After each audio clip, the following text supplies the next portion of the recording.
call this meeting of the Board of Public Works to order. Present tonight is a full slate of members. We've got Don Gutkowski, Dave Wilburn, Bill Jetzer, Kim Lobdell, staff contact Tim Volker, and regular chair Dave Herbst is attending virtually, so I'm vice chair and I'm taking over chair duties this evening. Next on the agenda is public appearances for non-agenda items. I see no one in the room here. Mr. Scott? Nobody. Okay. So, first real agenda item is approval of the December 18th, 2023 meeting minutes. Do I have a motion? Approve. I'll second it. Okay. Any discussion? No discussion. All in favor? Say aye. Aye. Aye. On to review items. Agenda 4A, City of Fitchburg Committee Commissions and Boards Staff Guide for 2024. So I think this is going out to all the committees, boards, commissions, authorities. Tim, you want to say a few words about this? Yeah, this is just a guide that the city had put together for both city committees, new staff members that chair or staff the committees. And basically what this is, it's a handbook. It starts out with a welcome, kind of a list of the city committees, commissions, and boards. Then it kind of goes through for a staff member, kind of what their role and responsibility is before the meeting with welcoming new members to the committees, publishing and posting the agenda and packets, reserving meeting locations, adding meetings to the city meeting calendar, Zoom links, and then kind of the procedures for during the meeting, after the meeting. We also list out the Fitchburg Ordinance Section 6-1 in here, which describes the appointment, term, and removal of members, chair, staff contact, scope, and expectations. And then kind of a timeline of staff tasks for the new elected officials and citizen appointments, and then some payroll notes for staff members. So this guide, as Alder Jetzer mentioned, is being put on the agendas for all the committees so that the committee members and staff members are aware this document exists. We encourage you to review it and ask any questions you may have. Any discussion? I reviewed it and I thought it was well put together. I think it's a good summary for people to have to keep track of. Absolutely. I wish I had that before I started, but you probably did. You just didn't know it. Fire is good too. Yeah. I guess I did have. Okay. So one of the items in there says, to kind of for consistency's sake, if there's public appearances, we should limit them to 3 minutes. And I think of the committees and commissions that I'm on, we've had speakers at 2 of them, Public Works and TTC. And we've had guest speakers, and it's been much more of a conversation and longer than 3 minutes. So I don't know if is that something that we're supposed to change, it sounds like? Yeah, I believe we're supposed to, and not to use the term enforce, but utilize the 3 minutes, and maybe just a gentle reminder prior to the public speaker speaking, just to remind them, they're limited to 3 minutes. It's fine with me. It's fine until it's not. I think that's the way it's always been, but we just, like he said, haven't really enforced it. Sometimes they go over a minute or because at the beginning, I know, like when Jay Hockmuth was there, he says, I know I'm limited to 3 minutes. And so people are aware of that. They just can't always get all their comments that they want to say abided by the thing. So I guess it's our prerogative. But I would think that if we were going to do it, we would say, at the beginning that we're limiting you to 3 minutes. And then when they have like 30 seconds left, say, you only have 30 seconds left, wrap up your comments now or something. Because we have been casual about it, I think. But usually, I can see where it's really important at like council meetings and that kind of stuff. We have a lot of things on the agenda and there's a lot of people. And like here, it's usually a little bit more laid back. But if we want to be consistent and follow that, I guess then we should start being consistent and follow it all the time. So And to add to that too, as far as the discussion, the back and forth is not supposed to happen either. You're just supposed to let them speak what's on their mind and then kind of move on to the next person or topic, not to engage in the back and forth. So maybe something to consider is just at the end of their speaking, let them know, hey, we'll take it under consideration and, review. Yeah, I suppose if there's too much back and forth, we might actually be running afoul of open meetings laws. Right. That's correct, yeah. Okay, anything further on this item? Otherwise, we'll move on to review of utility P-card and check purchases. As usual, there's quite a long list. Anybody have questions on that? Dave does. It's from GL period 1223, and it's check number 126057. It's for Madison Metro sewage connection, our town connection fees. And I'm not questioning fees, I'm questioning, we give them once the plan is approved or whatever, they have to pay this assessment based on the square footage. Am I correct? They haven't made that connection to Madison Metro yet. Correct. I'm curious about the timing of this, Tim. Yeah. Correct.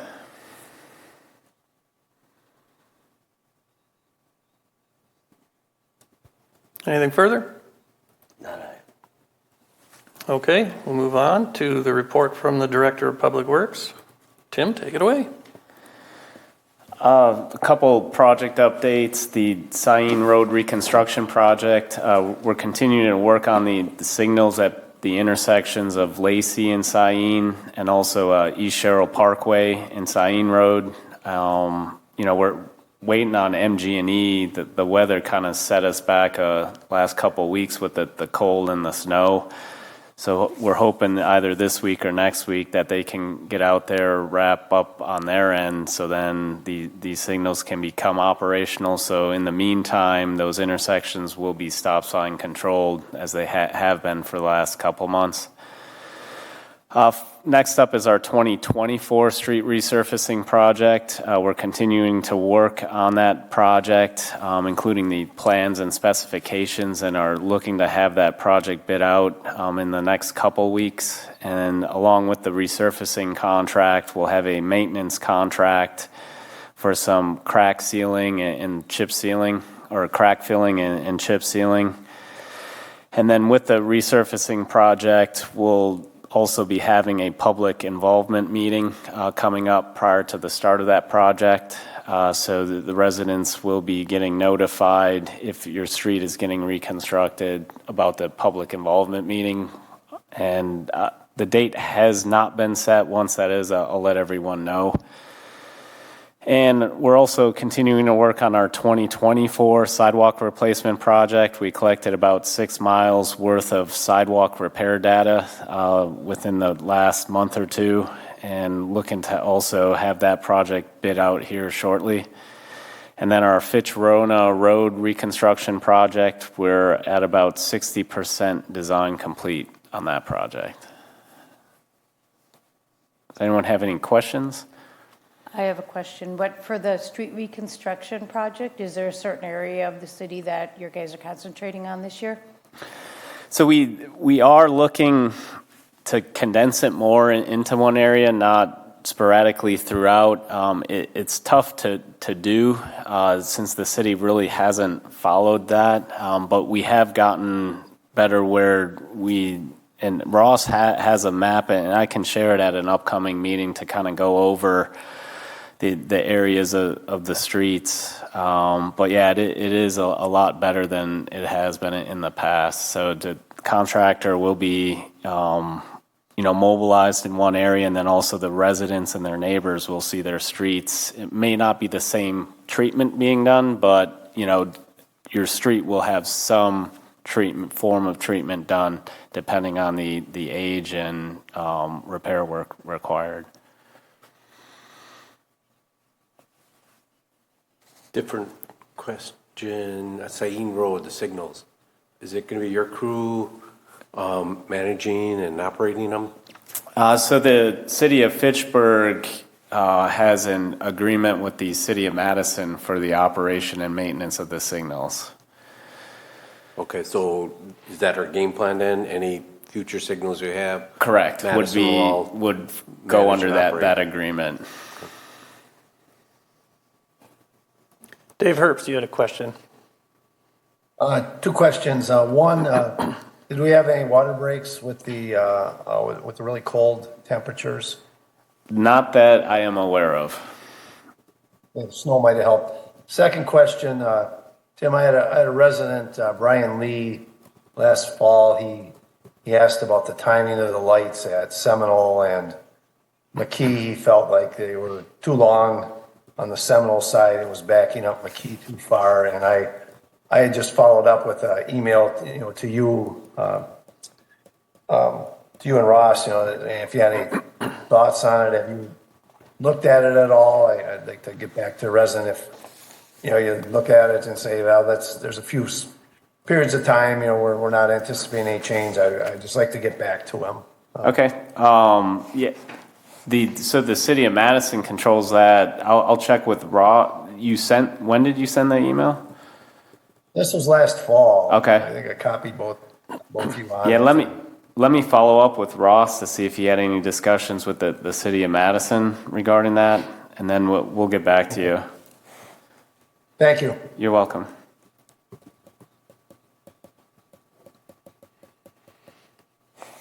If there's nothing else, we'll move on to item 6, our formal agenda items here. We're looking for somebody to move approval on resolution R6524.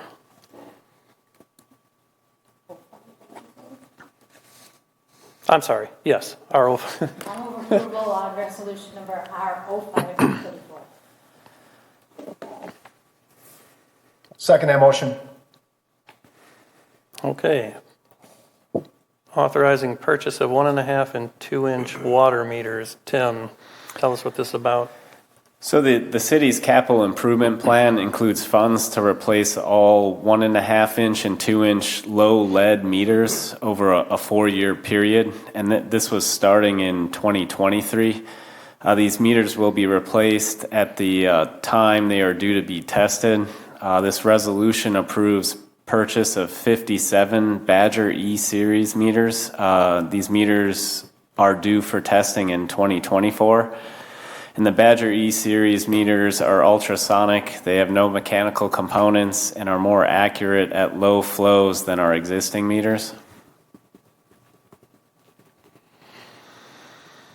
Have you used them before? Is that currently what Yes. you've been replacing in 2023? Yes. Okay. Dave? Tim, do they come calibrated, or do we have to test them in our lab before we take them back out? What's the process? We don't have to test them before install. There are some connections. So the upstream and downstream connection on these meters are flanged. So this is the master plumber position that the city hired. And we just filled last month. So that new staff member will be the one, to make sure that it can connect to the existing piping, because it's a flange connection versus I believe it's a threaded couple or connection right now. So these new meters are flanged. So there's some revisions that need to happen to the existing piping to connect the new meters. Thank you.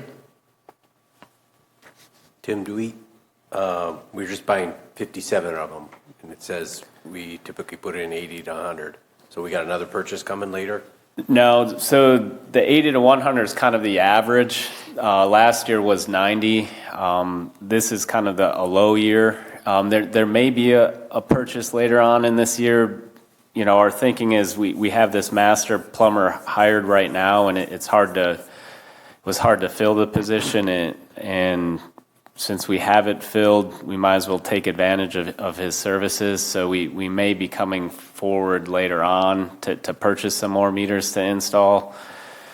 If not, we'll definitely install them all next year. So that may be another option, is just budgeting the fourth year next year, which would be our third year. So doing years 3 and 4 all next year. How many total meters are there? About around 400, little less, of this size, the 1.5 and 2 inch. So we also have 3/4 inch and 1 inch meters, which are more residential. These are commercial. Okay, I was just trying to do the math here. We got 515,000 budgeted, and it's only what's the total dollar amount on here for 57 of them? 67,000. Okay, so it seemed like we would need more than 4 years worth before we ate up that 515K. Well, and it's not just the purchase of the meters. It's also, like I mentioned, the connection to the existing piping. So it's the pay for the pipe connections, the flanges. Okay. Also partly the labor for the master plumber. Also any tools or equipment that he needs to install the meters. So. This master plumber, excuse me, is it going to be on the employment forever or just? It's a limited term position. I believe I don't know the exact hours, but a part-time position only for the 4 years. Thanks. You're welcome.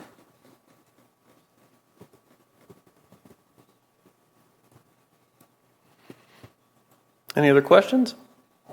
All right, I'll call the vote. All in favor of Resolution R0524, say aye. Aye. Opposed? No one opposed.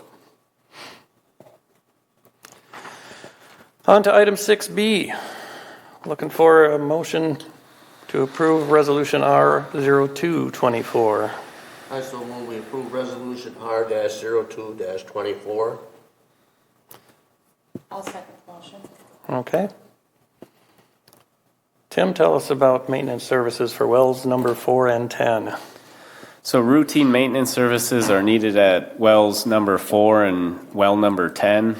A request for proposal was advertised by legal notice in the Wisconsin State Journal on December 8th, 2023 and December 15th, 2023, as well as posted on questcdn.com.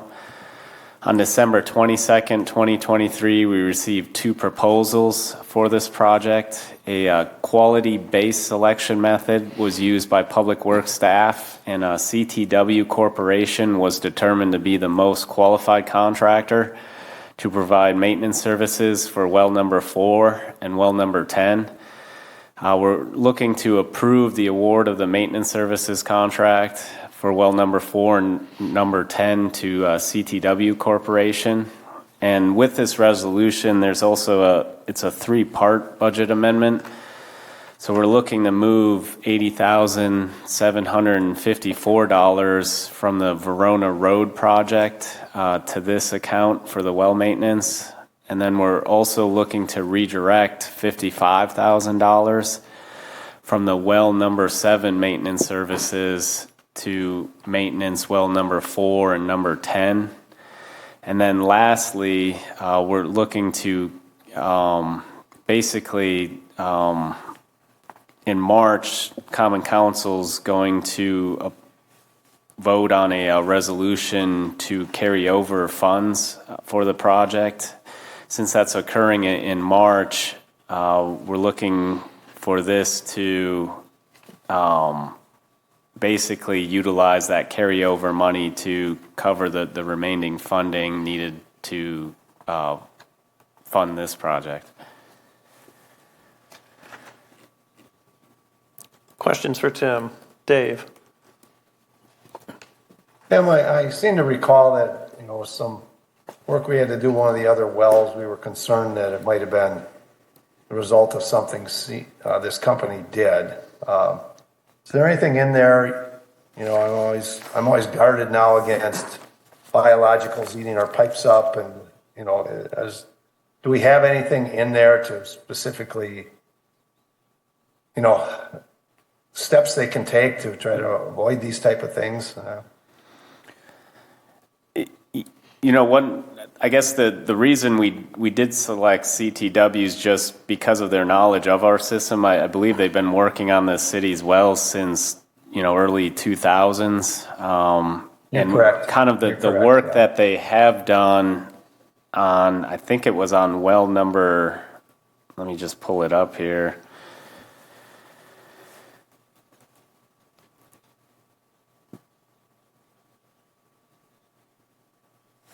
Was one of the wells they did, you know, believe it was well number 10, kind of the improvements that they recommended with the stainless steel pump and the Schedule 20 column piping. You know, those, they recommended those changes, and it's basically proved that the test of time. So, you know, Okay. their recommendations that they made have really helped with the longevity of that well. Okay, fair enough. That's enough said. Thank you. Tim, can you just walk me through our maintenance cycle on all the wells? I thought I saw in here the longevity of them. Yeah, so the DNR recommends maintenance of wells every 10 years. The city of Fitchburg has historically rehabbed their wells every 8 years, and that's for wells 4, 7, 8, and 11. However, well number 5 and well number 10 have been rehabbed every 5 years. The reason those have been rehabbed sooner is well 5, when it was constructed back in the 80s, it had some issues with sand. So with the sand issues the city's historically had with that well, we've had to look at it sooner. And then well number 10, we've had issues with microbes, which have caused corrosion on the components of the well. So that's kind of a reason we've had to look at that well sooner versus, you know, wells number 4, 7, 8, and 11, which are on an 8-year cycle. But 10 was last done 8 years ago, right? 2015? Correct.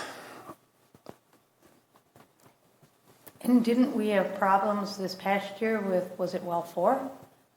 Yeah, so well 4 in 2022, there was a drop in the capacity. So the city had pulled that well to take a look at why the capacity dropped and found microbes in that well. So basically, that happened over the summer during peak water usage. They had to get that well back into service. So basically, they fixed it enough to get that capacity back up, knowing that in a year or two they needed to get back to it to do some more work to make it work. So that's what this work is to complete kind of what happened back in 2022. And what kind of time frame will this well maintenance be completed this year? Not in the summer and peak season? Be complete. Yeah, the idea is to have it completed before June.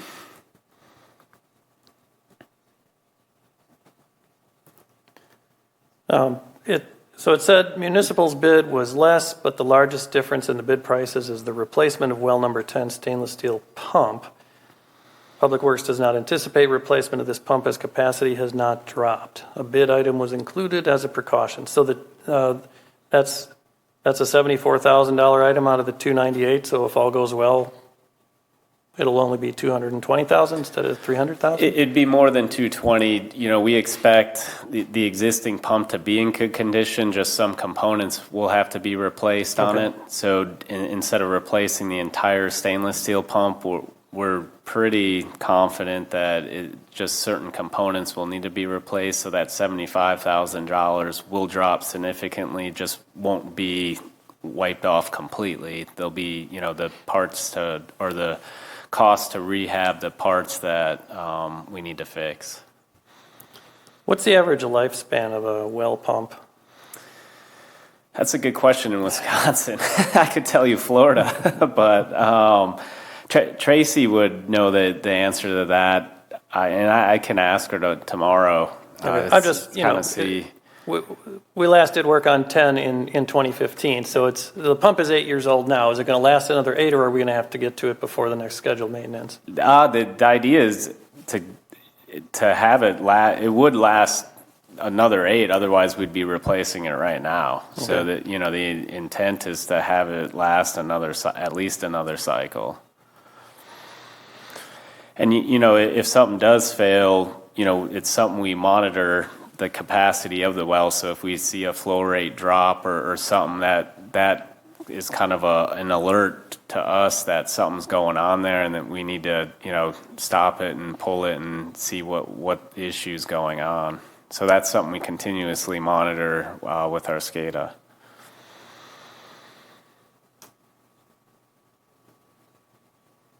Just one other question on the chemically treating, because well 4 here, we didn't treat when we did the emergency maintenance. Is that a DNR determined thing, or is that, again, part of our maintenance cycle where we treat every 8 years, or? So why we have to treat the well is because of the microbes, and the microbes are causing corrosion on the column piping, the casing, and also the mechanical components of the well. And that's something we get permitted right now. We're working through the permit on that treatment through the DNR. I guess I'm not saying we don't do it. It's just, when do we determine to do it? Is it every 8 years we'll find out if it is, or because in this case we did maintenance, but it wasn't needed to be treated at the time. Right. So typically the treatment happens every 3 to 4 years. So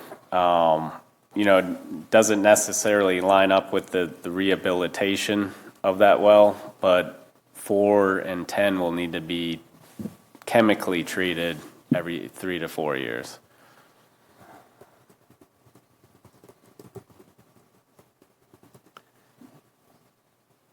When the water comes up before it gets to the point where we treat it, is there like diagnostics in there to measure microbial activity to help determine whether action needs to be taken? And that's what we're monitoring with the capacity. Once the capacity of the well drops, we know an issue's going on. So that's kind of our, I guess, signal that the microbes need to be treated. So if we see a significant drop in that capacity, then we have an issue going on.